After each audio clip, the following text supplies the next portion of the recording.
ಪ್ರಿಯ ವಿದ್ಯಾರ್ಥಿಗಳೇ, ಈಗಾಗಲೇ ಇಂದಿನ ಅವಧಿಯಲ್ಲಿ ವರ್ಗಗಳು ಮತ್ತು ವರ್ಗಮೂಲ ಘಟಕಾಂಶವನ್ನು ಆಧರಿಸಿ ಅದರ ಮೂಲಾಂಶಗಳು ಜೊತೆಗೆ ಪೂರ್ಣವರ್ಗ ಸಂಖ್ಯೆಗಳು, ಅಪೂರ್ಣ ವರ್ಗ ಸಂಖ್ಯೆಗಳು, ಎನ್ ಸ್ಕ್ವೇರ್ ರೂಪದಲ್ಲಿ ವ್ಯಕ್ತಪಡಿಸುವಂತಹ ವಿಧಾನ ಜೊತೆಗೆ ಇನ್ನಿತರ ಸಂಗತಿಗಳನ್ನ ಈಗಾಗಲೇ ಹಿಂದಿನ ತರಗತಿಯಲ್ಲಿ ಸಾಕಷ್ಟು ಮಾಹಿತಿಯನ್ನು ತಿಳ್ಕೊಂಡಿದ್ದೀರಿ. ಅದರ ಕಲಿಕೆಯ ಪುನರಾವಲೋಕನದಂತೆ ಸಾಗುತ್ತಾ ಮುಂದಿನ ಕಲಿಕಾ ಸಾಮರ್ಥ್ಯಕ್ಕೆ ಸಾಗೋಣ. ನಿಮಗೆ ಗೊತ್ತಿದೆ, ಪೂರ್ಣವರ್ಗ ಸಂಖ್ಯೆಗಳು ಹೇಳ್ತೀರಿ 1, 4, 9, 16, 25, 36, 49, 64, 81, 100, 121, 144, 169, 196, 225, 256, 289, 324, 361, 400 ಇತ್ಯಾದಿ ಅಂತ ಹೇಳ್ತೀವಿ. ಸಾಮಾನ್ಯವಾಗಿ 1ರಿಂದ 20ರವರೆಗೆ ಬರುವಂತಹ ಪೂರ್ಣವರ್ಗ ಸಂಖ್ಯೆಗಳನ್ನು ಬಳಕೆ ಮಾಡುವಂತಹ ಪದ್ಧತಿ ಹೆಚ್ಚಿದೆ ಈ ಪ್ರೌಢ ಹಂತದಲ್ಲಿ ಬರುವಂತಹ ಪಠ್ಯಕ್ರಮಕ್ಕೆ ಅನುಸಾರವಾಗಿ. ಅದರಂತೆ ಇನ್ನುಳಿದ ಪ್ರಶ್ನೆಗಳಿಗೂ ಕೂಡ ನೀವು ಉತ್ತರಿಸುತ್ತೀರಿ. ಸಾಮಾನ್ಯವಾಗಿ ಒಂದು ಪೂರ್ಣವರ್ಗ ಸಂಖ್ಯೆ ಅಂತ ಪರಿಗಣಿಸಬೇಕಾದ್ರೆ ಬಿಡಿ ಸ್ಥಾನದಲ್ಲಿರುವ ಅಂಕೆಯು 0, 1, 4, 9, 6 ಮತ್ತು 5 ಈ 5 ಅಂಕೆಗಳಿಂದ ಬಿಡಿ ಸ್ಥಾನ ಹೊಂದಿದ್ರೆ ಅದು ಒಂದು ಪೂರ್ಣವರ್ಗ ಸಂಖ್ಯೆ ಆಗುತ್ತದೆ ಅಂತ ಹೇಳ್ತೀವಿ. ಹಾಗಾದ್ರೆ ಅಪೂರ್ಣ ವರ್ಗ ಸಂಖ್ಯೆ ಅಂತ ನಿರ್ಧರಿಸಬೇಕಾದ್ರೆ ಅಲ್ಲಿ ಅನುಸರಿಸುವ ನಿಬಂಧನೆ ಏನು? ಯಾವ ಸಂಖ್ಯೆಗಳು ಬಿಡಿ ಸ್ಥಾನದಲ್ಲಿದ್ರೆ ಆ ದತ್ತ ಸಂಖ್ಯೆಯು ಅಪೂರ್ಣ ವರ್ಗ ಸಂಖ್ಯೆ ಆಗ್ತದೆ. ದಟ್ ಈಸ್ 2, 3, 7 ಅಥವಾ 8 ಈ 4 ಸಂಖ್ಯೆಗಳನ್ನ ಬಿಡಿ ಸ್ಥಾನದಲ್ಲಿ ಒಳಗೊಂಡಿದ್ರೆ ಆಗ ಆ ದತ್ತ ಸಂಖ್ಯೆಯು ಅಪೂರ್ಣ ವರ್ಗ ಸಂಖ್ಯೆ ಆಗುತ್ತದೆ ಅಲ್ವಾ ಮಕ್ಕಳೇ? ಈ ಮಾಹಿತಿಯನ್ನು ಹಿಂದಿನ ತರಗತಿ ತಿಳ್ಕೊಂಡಿದ್ದೀನಿ. ಇದರ ಕ್ರಮವನ್ನೇ ಅನುಸರಿಸಿ ಹಿಂದಿನ ಕಲಿಕಾ ಸಾಮರ್ಥ್ಯದ ವಿಷಯಕ್ಕೆ ಬಂದಾಗ ಈ ಕೆಳಗಿನ ಸಂಖ್ಯೆಗಳ ವರ್ಗಗಳ ಬಿಡಿ ಸ್ಥಾನದಲ್ಲಿರುವ ಅಂಕಿಗಳು ಯಾವುವು ಅಲ್ವಾ ಮಕ್ಕಳೇ? ಪ್ರಶ್ನೆ ಸರಿಯಾಗಿ ಅರ್ಥೈಸ್ಕೊಳ್ಳಿ. ಈ ಕೆಳಗಿನ ವರ್ಗಗಳ ಬಿಡಿ ಸ್ಥಾನದಲ್ಲಿರುವ ಅಂಕಿಗಳು ಯಾವುವು? ಪ್ರಶ್ನೆ 81 ಅಂತಿದೆ. ನಮಗೆ ಬೇಕಾಗಿರುವಂಥದ್ದು 81ರ ವರ್ಗ ಅಲ್ಲ. ಯಾವುದರ ವರ್ಗ? ಬಿಡಿ ಸ್ಥಾನದಲ್ಲಿರುವ ಅಂಕೆಯ ವರ್ಗ. ಹಾಗಾದ್ರೆ ಅಲ್ಲಿ ಬಿಡಿ ಸ್ಥಾನದಲ್ಲಿರುವ ಅಂಕೆ ಯಾವುದು? 1. ಇದರ ವರ್ಗ ಅಂದ್ರೆ ಎಷ್ಟಾಯ್ತು? 1. ಇಷ್ಟೇ ಉತ್ತರ ಅಲ್ವಾ?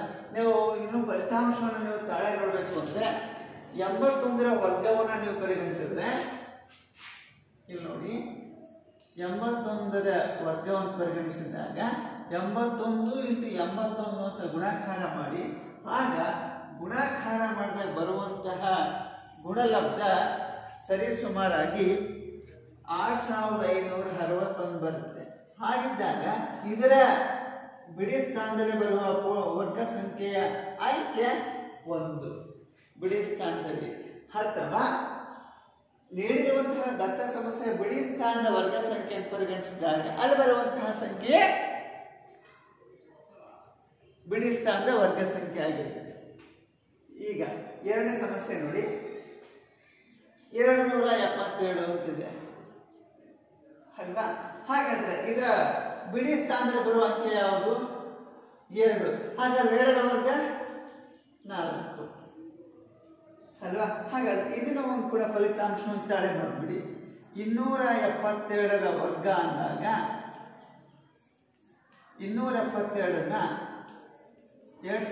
2 ಬಾರಿ ಗುಣಿಸಿ, ಆಗ ಬರುವಂತಹ ಗುಣಲಬ್ಧ 73,984 ಬರುತ್ತೆ. ಹಾಗಾದ್ರೆ ಈ ಪೂರ್ಣವರ್ಗ ಸಂಖ್ಯೆಯಲ್ಲಿ ಬರುವಂತಹ ಬಿಡಿ ಸ್ಥಾನದಲ್ಲಿರುವ ಅಂಕೆ ಯಾವುದು? 4. ಹಾಗಾದ್ರೆ ನೀಡಿರುವಂತಹ ದತ್ತ ಸಮಸ್ಯೆಯಲ್ಲಿರುವಂತಹ ಬಿಡಿ ಸ್ಥಾನದಲ್ಲಿರುವ ಅಂಕೆ 2, ಆ ಅಂಕೆಯ ವರ್ಗ 4. ಪದೇ ಪದೇ ಆ ದತ್ತ ಸಂಖ್ಯೆಯ ವರ್ಗವನ್ನು ಪೂರ್ಣ ವರ್ಗ ಎಂಬ ಸಂಖ್ಯೆಯನ್ನು ಕಂಡುಹಿಡಿದ ನಂತರ ಬಿಡಿ ಸ್ಥಾನದ ಅಂಕೆ ಯಾವಂತ ಉತ್ತರ ಹೇಳಬಹುದು. ಇದೇ ಪ್ರಕ್ರಿಯೆ ಅನುಸರಿಸಿ ನೋಡಿ, ಈಗ 799 ಅಂತಿದೆ. ಈ ಸಮಸ್ಯೆಯಲ್ಲಿ ಬಿಡಿ ಸ್ಥಾನದಲ್ಲಿ ಬರುವ ಅಂಕೆ ಯಾವುದು? 9. 9ರ ವರ್ಗ 81 ಅಂತ ಹೇಳ್ತೇವೆ. 81 ಪರಿಗಣಿತ ಸಂಖ್ಯೆ 81 ಅಂದಾಗ 81 10ರ ಸ್ಥಾನದಲ್ಲಿ ಬರುತ್ತೆ. 8 ಮತ್ತು 1 ನಮಗೆ ಬೇಕಾಗಿರುವಂತಹ ಸಂಖ್ಯೆ ಯಾವುದು? ಬಿಡಿ ಸ್ಥಾನದಲ್ಲಿರುವ ಅಂಕೆ ಆಗಿದ್ದಾಗ ಅಲ್ಲಿ ಬರುವಂತಹ ಉತ್ತರ ಏನು ಪರಿಗಣಿಸಬೇಕು? 9ರ ವರ್ಗ 81 ನಿಜ. ಬಿಡಿ ಸ್ಥಾನದಲ್ಲಿರುವ ಅಂಕೆ ಯಾವುದು? 1. ಈಗ ಪರೀಕ್ಷಿಸಬೇಕಾದ್ರೆ 799ರ ವರ್ಗ ಅಂದಾಗ ಅದನ್ನ 2 ಬಾರಿ ಗುಣಾಕಾರ ಮಾಡಿ ಅಲ್ಲಿ ಬರುವಂತಹ ಗುಣಲಬ್ಧ ಎಷ್ಟಾಗುತ್ತೆ?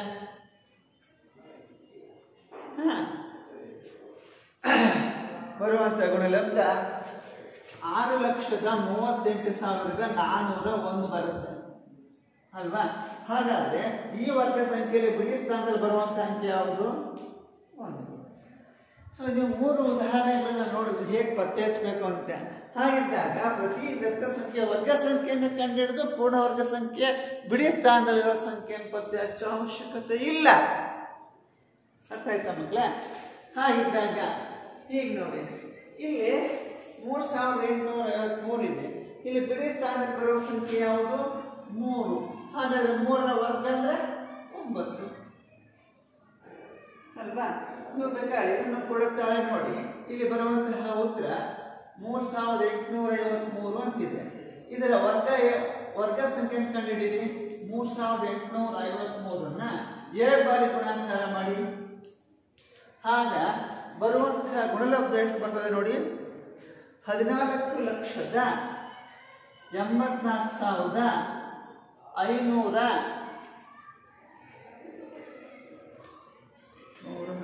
ಅಲ್ಲ 1,48,45,609 ಬರ್ತದೆ ಮಕ್ಕಳೇ. ಸರಿನಾ? 609 ಬರ್ತದೆ. ಆಗ ನೀವು ಈ ಪೂರ್ಣವರ್ಗ ಸಂಖ್ಯೆ ಗಮನಿಸಿದಾಗ ಇಲ್ಲಿ ಬಿಡಿ ಸ್ಥಾನದಲ್ಲಿ ಬರುವಂತಹ ಸಂಖ್ಯೆ ಯಾವುದು? 9. ಉತ್ತರ ಸರಿ ಇದೆ. ಹಾಗಿದ್ದಾಗ ಪ್ರತಿ ಬಾರಿಯೂ ಕೂಡ ಆ ದತ್ತ ಸಂಖ್ಯೆ ವರ್ಗ ಸಂಖ್ಯೆಯನ್ನು ಕಂಡುಹಿಡಿದಾದ್ರೆ ಬಿಡಿ ಸ್ಥಾನದ ಸಂಖ್ಯೆ ಯಾವುದನ್ನು ಪತ್ತೆ ಹಚ್ಚೋಕ್ಕಿಂತ ಮುಂಚೆ ಸರಳವಾದ ವಿಧಾನ ಮಕ್ಕಳು. ಈಗ ನೀವು ಮನವರಿಕೆ ಆಗಿದೆ. ಇಲ್ಲಿ 4ನೇ ಸಮಸ್ಯೆ ನೋಡಿ, ಮತ್ತೊಂದು ಸಮಸ್ಯೆ 1234 ಅಂತಿದೆ. ಹಾಗಾದ್ರೆ ಇಲ್ಲಿ ಬಿಡಿ ಸ್ಥಾನದಲ್ಲಿ ಬರುವಂತಹ ಸಂಖ್ಯೆ ಯಾವುದು? 4. 4ರ ವರ್ಗ ಎಷ್ಟಾಯ್ತು? 16. 16 ಅಂದಾಗ 16 ಅಂದಾಗ ದಶಾಂಶ 10ರ ಸ್ಥಾನಕ್ಕೆ ಬರ್ತದೆ. ನನಗೆ ಬೇಕಾದ ಯಾವುದು? ಹಾಗಾದ್ರೆ ಬಿಡಿ ಸ್ಥಾನ ಸಂಖ್ಯೆ ಯಾವುದು? 6. ಮುಂದಿನ ಸಮಸ್ಯೆ ಬನ್ನಿ.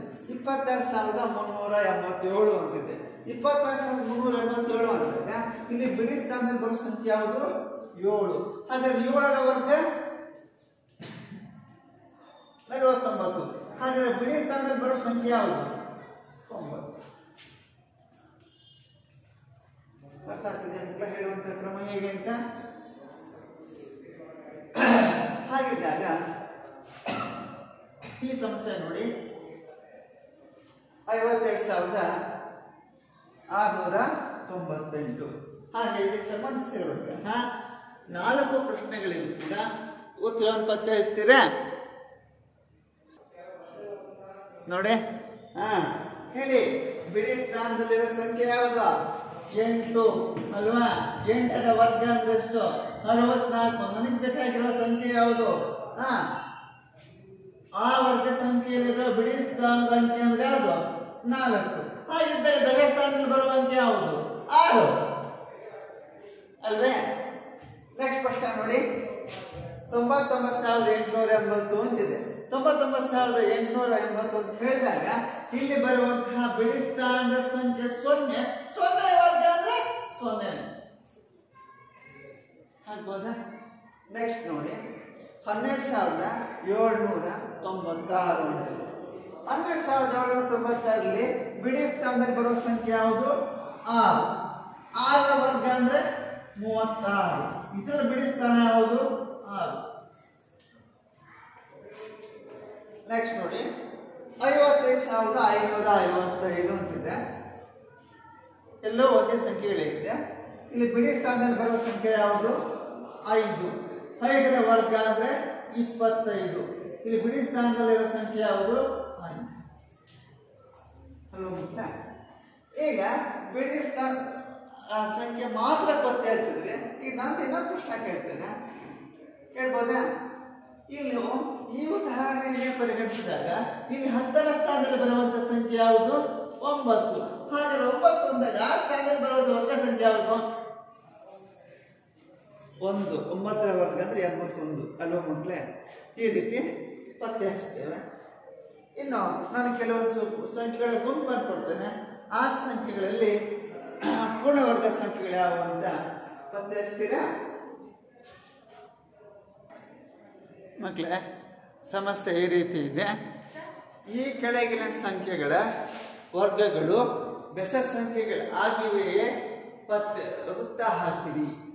ಇಲ್ಲಿರುವಂತಹ 4 ಸಮಸ್ಯೆಗಳಲ್ಲಿ 431, 2826, 7779, 82,004 ಅಂತಿದೆ ಅಲ್ವಾ?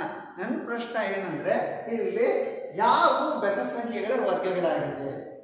ಒಂದು ಸರಳವಾದ ಉದಾಹರಣೆ ನಿಮ್ಗೆ ಹೇಳ್ಬೇಕು ಅಂದ್ರೆ 3ರ ವರ್ಗ ಅಂದ್ರೆ 9 ಅಂತೀರಿ, 4ರ ವರ್ಗ ಅಂದ್ರೆ 16 ಅಂತೀರಿ. ಇವೆರಡನ್ನು ಗಮನಿಸಿದಾಗ ಬೆಸ ಸಂಖ್ಯೆಗಳ ವರ್ಗ ಬೆಸ ಸಂಖ್ಯೆನೇ ಆಗಿರುತ್ತೆ, ಸಮ ಸಂಖ್ಯೆಗಳ ವರ್ಗ ಸಮ ಸಂಖ್ಯೆನೇ ಆಗಿರ್ತದೆ.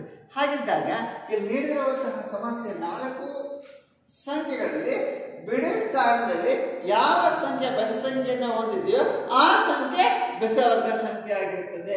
ಉದಾಹರಣೆಗೆ ಇಲ್ಲಿ ಮೊದಲ ಸಮಸ್ಯೆ ನೋಡಿದಾಗ 431 ಬಿಡಿ ಸ್ಥಾನದಲ್ಲಿರುವಂತಹ ಸಂಖ್ಯೆ ಬೆಸ ಸಂಖ್ಯೆ ಆಗಿದ್ದು ಇದು ಒಂದು ಬೆಸ ವರ್ಗ ಸಂಖ್ಯೆ ಆಗಿದೆ.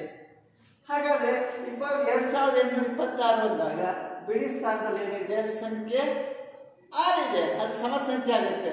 ನಮ್ಮ ಪ್ರಶ್ನೆ ಇರೋದು ಯಾವ ಸಂಖ್ಯೆಗಳ ವರ್ಗಗಳು ಬೆಸ ಸಂಖ್ಯೆಗಳಾಗಿವೆ ಅಂದಾಗ ಇಲ್ಲಿ 7779 ಪರಿಗಣಿಸಿದಾಗ ಇಲ್ಲಿ ಬರುವಂತಹ ಸಂಖ್ಯೆ ಬಿಡಿ ಸ್ಥಾನದಲ್ಲಿ 9 ಇದೆ. 9 ಬೆಸ ಸಂಖ್ಯೆ ಆದಾಗ ಇದು ಒಂದು ಬೆಸ ವರ್ಗ ಸಂಖ್ಯೆ ಆಗಿದೆ ಅಲ್ವಾ ಮಕ್ಕಳೇ? ಹಾಗಾದ್ರೆ ಕೊನೆಯ ಸಮಸ್ಯೆಯಲ್ಲಿ 82,004 ಅಂದಾಗ ಬಿಡಿ ಸ್ಥಾನದಲ್ಲಿರುವ ಸಂಖ್ಯೆ ವರ್ಗ ಸಂಖ್ಯೆ 4 ಸಮ ಸಂಖ್ಯೆ ಆಗಿದೆ. ಆದ್ರಿಂದ ನಾವು ಪರಿಗಣಿಸಬೇಕಾಗಿರೋದು ಬೆಸ ವರ್ಗ ಸಂಖ್ಯೆಗಳಾಗಿರೋದ್ರಿಂದ ಇಲ್ಲಿ 2 ಸಂಖ್ಯೆಗಳನ್ನ ಕಾಣ್ತವೆ. ಅವುಗಳ ಸಂಖ್ಯೆ ಸುತ್ತ ವೃತ್ತ ಹಾಕಿದ್ದೆ. ಹಾಗಿದ್ದಾಗ ಇನ್ನು ಒಂದಿಷ್ಟು ಪೂರ್ಣವರ್ಗ ಮತ್ತು ಅಪೂರ್ಣವರ್ಗ ಸಂಖ್ಯೆಗಳ ಪಟ್ಟಿಯನ್ನು ಕೊಟ್ಟಿದ್ದೇವೆ. ಆ ಪಟ್ಟಿನಲ್ಲಿ ನಮಗೆ ಬೇಕಾಗಿರುವಂಥದ್ದು ಪೂರ್ಣವರ್ಗ ಸಂಖ್ಯೆಗಳು ಯಾವ ಅಂತ ಹೇಳಿ ಪತ್ತೆ ಹಚ್ಚಬೇಕು, ವೃತ್ತ ಹಾಕಬೇಕು, ಆ ರೀತಿ ಗುರುತಿಸಬೇಕು. ಹಾಗಿದ್ದಾಗ ಮಕ್ಕಳ ಪ್ರಶ್ನೆ ಈ ರೀತಿ ಇದೆ: 5, 26, 42, 543, 100, 225, 1000, 1105. ಹೇಳಿ ಇದರಲ್ಲಿ ಯಾವ್ದು ಬರ್ತದೆ? ಇಲ್ಲಿ ಬಿಡಿ ಸ್ಥಾನದ ಸಂಖ್ಯೆಗಳನ್ನು ಪರಿಗಣಿಸಿದಾಗ ಇಲ್ಲಿ ಬರುವಂತಹ ಪೂರ್ಣವರ್ಗ ಸಂಖ್ಯೆಗಳು 7 ಮಾತ್ರ ಬರ್ತದೆ. ಒಂದು 100, ಇನ್ನೊಂದು 225.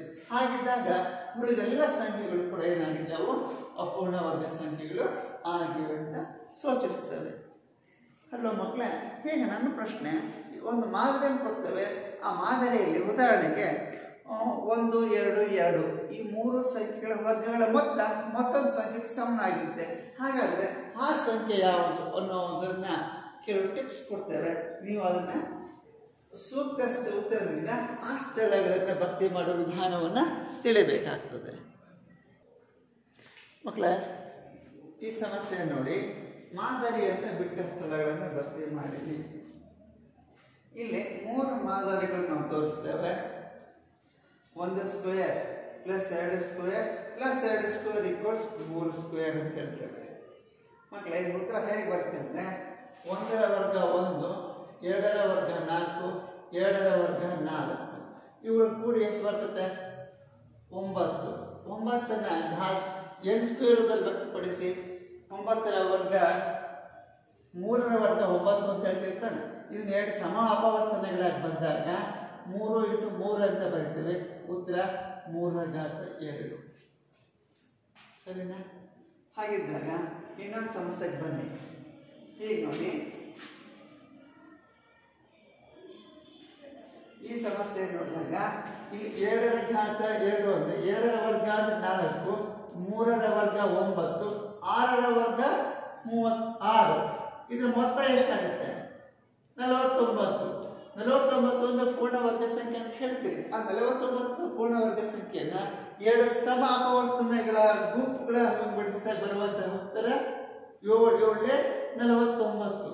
ಹಾಗಾದ್ರೆ n ಸ್ಕ್ವೇರ್ ಇರುತ್ತಲ್ಲ, ಈಗಾಗಲೇ ತೋರಿಸಿದ್ದೇವೆ ಅದನ್ನ. 7 ರ ಘಾತ 2. ಇದೇ ಮಾದರಿಯನ್ನು ಅನುಸರಿಸಿ ಇಲ್ಲಿ ಬಿಟ್ಟಿರುವಂತಹ ಸ್ಥಳಗಳಿಗೆ ಸೂಕ್ತವಾದ ಉತ್ತರವನ್ನು ನಿರೂಪಿಸಬೇಕು.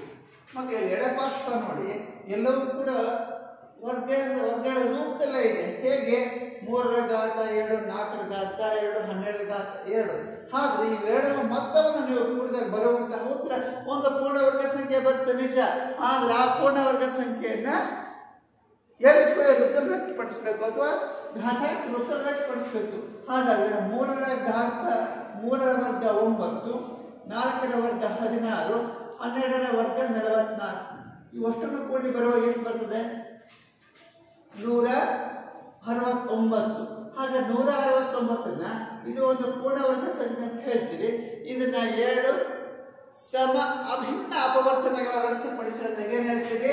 13 3 13 × 13 ಅಂದಾಗ 13 ವರ್ಗ 169 ಆಗುತ್ತೆ. ಆಗ ಇದನ್ನ n ಸ್ಕ್ವೇರ್ ರೂಪದಲ್ಲಿ ಬರುವಂತ ಉತ್ತರ 13 ಸ್ಕ್ವೇರ್ ಅಲ್ವಾ? ಹಾಗಾದ್ರೆ ಇಲ್ಲಿ 4ನೇ ಪ್ರಶ್ನೆ ಈ ರೀತಿ ಇದೆ ನೋಡಿ.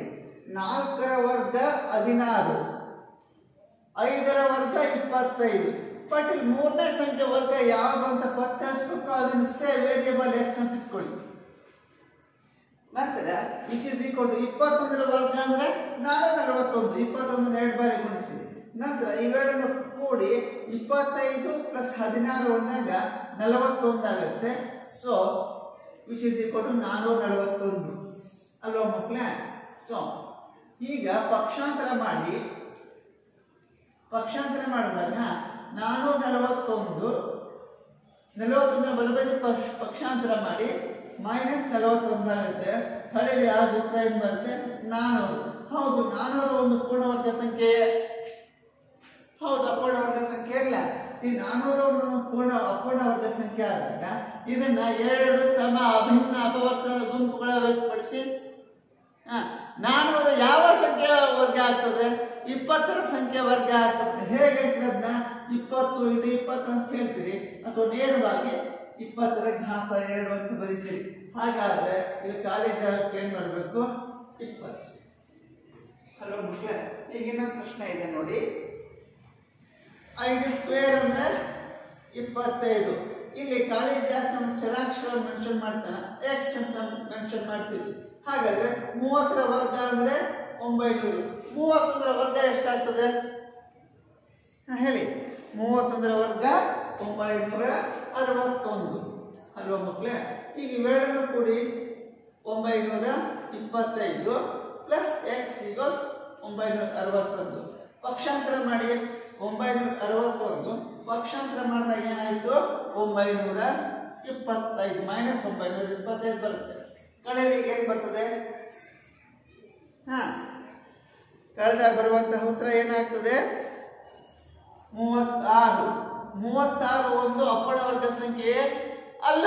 ಏನಾಗಿದೆ? ಪೂರ್ಣವರ್ಗ ಸಂಖ್ಯೆ ಅಂತ ಹೇಳ್ಬೇಕಾದ್ರೆ 36 ಯಾವ ಸಂಖ್ಯೆ ಪೂರ್ಣವರ್ಗ ಸಂಖ್ಯೆ ಆಗ್ತದೆ? ಹೌದು, 6 ರ ಪೂರ್ಣವರ್ಗ ಸಂಖ್ಯೆ ಆಗ್ತದೆ. ಹಾಗೆ ಏನಂತ ಹೇಳ್ತೀರಿ? 6 × 6 ಅಂತ ಹೇಳಿದಾಗ ಇದು 6 ಸ್ಕ್ವೇರ್ ಆಗ್ತದೆ. ಹಾಗಿದ್ದಾಗ ಇಲ್ಲಿ ಖಾಲಿ ಜಾಗ ಬರಬೇಕನ್ನೋ ಸೂತ್ರ ಏನು? 6 ರ ಘಾತ 2 ಅಂತ ನಾವು ಮುಗಿಸ್ತೇವೆ. ಹಲೋ ಮುಖ್ಯ, ಈ ರೀತಿ ಇದ್ದಾಗ ಆ ಸಮಸ್ಯೆ ನೋಡಿದ್ವಿ. ಹಾಗಾದ್ರೆ ಇನ್ನೊಂದು ಸಮಸ್ಯೆಯನ್ನ ಗೃಹ ಕೆಲಸದಲ್ಲಿ ಮಾಡ್ಲಿಕ್ಕೆ ಪ್ರಯತ್ನ ಮಾಡ್ತೀರಾ ಮಕ್ಕಳ? ಈ ಪ್ರಶ್ನೆ ಗೃಹ ಕೆಲಸಕ್ಕೆ ತಗೊಳ್ಳಿ. 6 square + 7 square dash square = dash square. ಗೃಹ ಕೆಲಸದಲ್ಲಿ ಮಾಡ್ತೀರಲ್ವಾ? ನೋಡಿ ಮಕ್ಕಳೇ, ಪ್ರಶ್ನೆ ಈ ರೀತಿ ಇದೆ. ಸಂಖ್ಯೆಗಳನ್ನು ಕೂಡಿಸದೆ ಮೊತ್ತವನ್ನು ಕಂಡುಹಿಡಿಯಿರಿ. ನೀವು ಹಿಂದಿನ ವಿಧಾನಗಳಲ್ಲಿ ಕೂಡುವ ವಿಧಾನ ಮಾಡ್ತಿದ್ದೆ. ಮಾಡ್ತಿದ್ದಿಲ್ಲ, ಸಂಕಲಿತ ಸಂಕಲನ ಕೊಡ್ತಾ ಇದ್ವಿ. ಆ ವಿಧಾನ ಅನುಸರಿಸಬೇಡಿ, ನೇರವಾಗಿ ಉತ್ತರ ಹೇಳ್ಬೇಕು. ಹೇಗೆ ಹೇಳ್ತೀರಿ? ಬಟ್ ನಮ್ಮ ನಿಬಂಧನೆ ಏನಿದೆ ಅದನ್ನು ಕೂಡಿಸೋದಿಲ್ಲ. ಮಕ್ಕಳೇ, ಒಟ್ಟು ಎಷ್ಟು ಸಂಖ್ಯೆಗಳಿದೆ ಇಲ್ಲಿ? ಸಂಖ್ಯಾಸೂಚಕಗಳು ಎಷ್ಟಿದಾವೆ ಇಲ್ಲಿ? 5 ಅದಾವು ಅಲ್ವಾ? 5 ಸಂಖ್ಯಾಸೂಚಕಗಳಿದೆ ಅಂದ್ರೆ ಇದ್ರ ವರ್ಗ ಒಂದಾಗಿದೆ. 5ರ ವರ್ಗ ಅಂದ್ರೆ ಎಷ್ಟಾಯ್ತು? 25.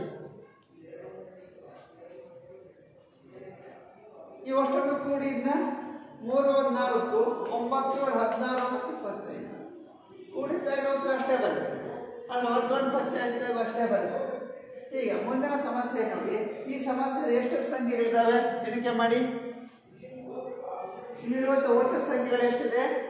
10. 10ರ ವರ್ಗ ಅಂದ್ರೆ ಎಷ್ಟಾಯ್ತು? 100 ಅಲ್ವಾ? 10 100. ನೀವು ಅಷ್ಟು ಮೊತ್ತವನ್ನು ಕೂಡಿ 100 ಬರುತ್ತದೆ. ಹಾಗಾದ್ರೆ ಇಲ್ಲಿರುವಂತಹ ಸಂಖ್ಯೆಗಳು ಎಷ್ಟಿದೆ ನೋಡಿ. ಇಲ್ಲಿ ಎಷ್ಟು ಸಂಖ್ಯೆಗಳಿದೆ?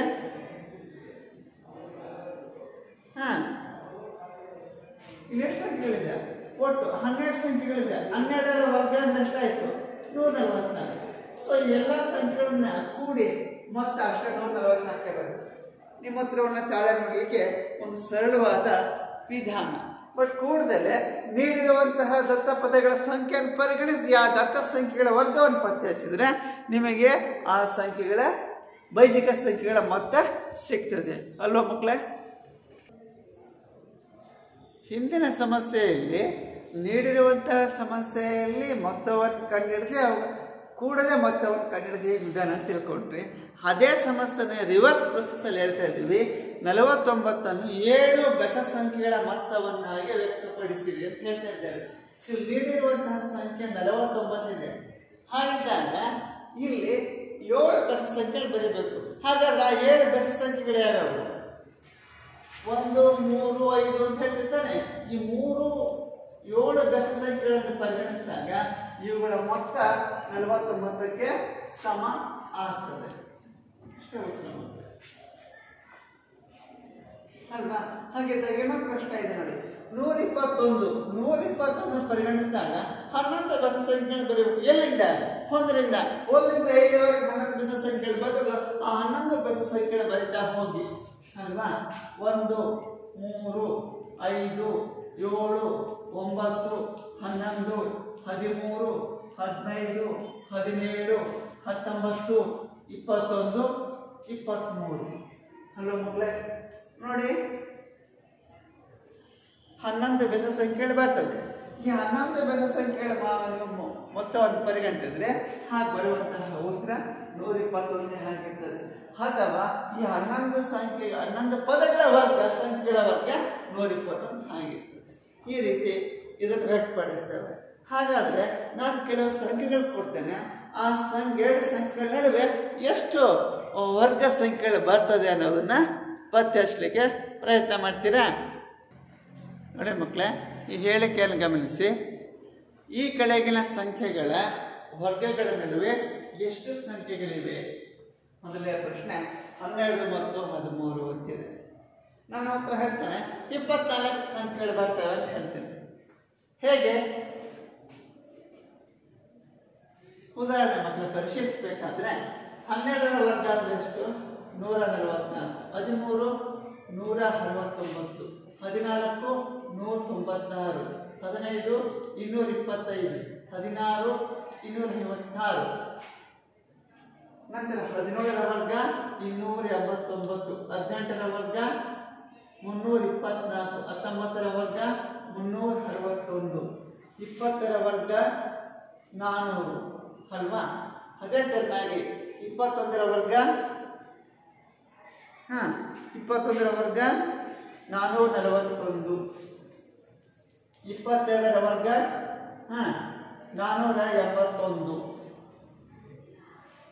484.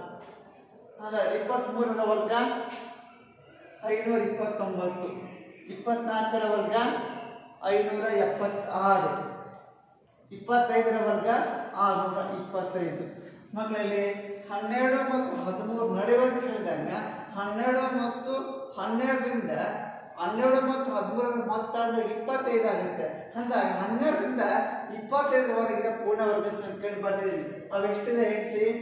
3, 4, 5, 6, 7, 8, 9, 10, 11, 12, 14 ಬರುತ್ತೆ ಅಲ್ವಾ. ಈ ರೀತಿ ಇದೇ ಪ್ರಕ್ರಿಯೆಯನ್ನು ಮುಂದುವರಿಸ್ತಾ ಹೋದ್ರೆ ಎಷ್ಟು ಸಂಖ್ಯೆಗಳು ಬರುತ್ತೆ ಅಂತ ನೀವು ಕಾಣ್ತೀರಿ ಅಲ್ವಾ ಮಕ್ಕಳೇ. ಹಾಗಿದ್ದಾಗ ಇಲ್ಲಿ ಬರುವಂತಹ ವರ್ಗ ಸಂಖ್ಯೆಗಳ ನಡುವೆ ಎಷ್ಟು ಸಂಖ್ಯೆಗಳಿದೆ ಅಂತ ಹೇಳ್ತಿರ್ತಾನೆ. ಸಾಮಾನ್ಯ ಇದೇ ಪ್ರಕ್ರಿಯೆಯನ್ನು ಮುಂದುವರಿಸಿದ್ರೆ ಇಲ್ಲಿಗೆ 12 ಮತ್ತು 13ರ ಮೊತ್ತ ಅಂದಾಗ 25 ಆಗುತ್ತೆ. ಅದ್ರ ಒಂದು ಪರಿಗಣಿಸಿದಾಗ ಮುಂದಕ್ಕೆ ಹೋಗ್ತಾ ಇದೇ ಪ್ರಕ್ರಿಯೆಯನ್ನು ಮುಂದುವರಿಸಿದ್ರೆ ಸುಮಾರು 24 ವರ್ಗ ಸಂಖ್ಯೆಗಳು ಬರೋದನ್ನ ಕಾಣ್ತೇವೆ ನೋಡಿ. ಈ ಹೇಳಿಕೆಯನ್ನು ಉತ್ತರಿಸಬೇಕಾದ್ರೆ 12 ಮತ್ತು 13 ಪರಿಗಣಿಸಿದಾಗ 12 ಮತ್ತು 13ರ ನಡುವೆ 24 ಸಂಖ್ಯೆಗಳಿವೆ. ನಂತರ ಎರಡನೇ ಸಮಸ್ಯೆ ನೀವು ನೋಡಿದಾಗ 25 ಮತ್ತು 26 ನಡುವೆ ಬರುವಂತಹ ಸಂಖ್ಯೆಗಳು 50 ಆಗಿರ್ತವೆ. ಅದೇ ತರ 99 ಮತ್ತು 100ರ ನಡುವೆ ಬರುವಂತಹ ಸಂಖ್ಯೆಗಳು 190 ಆಗಿರ್ತದೆ. ಮಕ್ಕಳೇ, ಗೃಹ ಕೆಲಸಕ್ಕೆ ಪುಟ ಸಂಖ್ಯೆ 94 ಅಭ್ಯಾಸ 5.1 4 ಮತ್ತು 5 ಲೆಕ್ಕಗಳಲ್ಲಿ ಒಂದು ಮಾದರಿ ವಿನ್ಯಾಸವನ್ನು ನೀಡಿದ್ದಾರೆ. ಆ ಮಾದರಿ ವಿನ್ಯಾಸದಲ್ಲಿ ಸೂಕ್ತವಾದ ಸಂಖ್ಯೆ ಬಿಟ್ಟು ಹೋಗಿರೋದು ಯಾವುದು ಅಂತ ಪತ್ತೆ ಹಚ್ಚಬೇಕು. ಇನ್ನು ಪಠ್ಯಕ್ರಮದಲ್ಲಿ ಹಲವಾರು ದೃಷ್ಟಾಂತಗಳನ್ನ ಉದಾಹರಣೆಗಳ ಮೂಲಕ ಈ ಪರಿಕಲ್ಪನೆ ಅರ್ಥೈಸಲಿಕ್ಕೆ ಸಾಕಷ್ಟು ಪಠ್ಯಕ್ರಮ ರಚನಾಕಾರರು ಮಾಹಿತಿಯನ್ನು ಒದಗಿಸಿದ್ದಾರೆ. ಆ ವಿಶ್ಲೇಷಣೆ ಆಧರಿಸಿ ನೀವು ಈ ಗೃಹ ಕೆಲಸದಲ್ಲಿ ಈ ಪ್ರಶ್ನೆಗಳಿಗೆ ಉತ್ತರ ಮಾಡಲಿಕ್ಕೆ ಪ್ರಯತ್ನ ಮಾಡ್ತೀರಲ್ವಾ.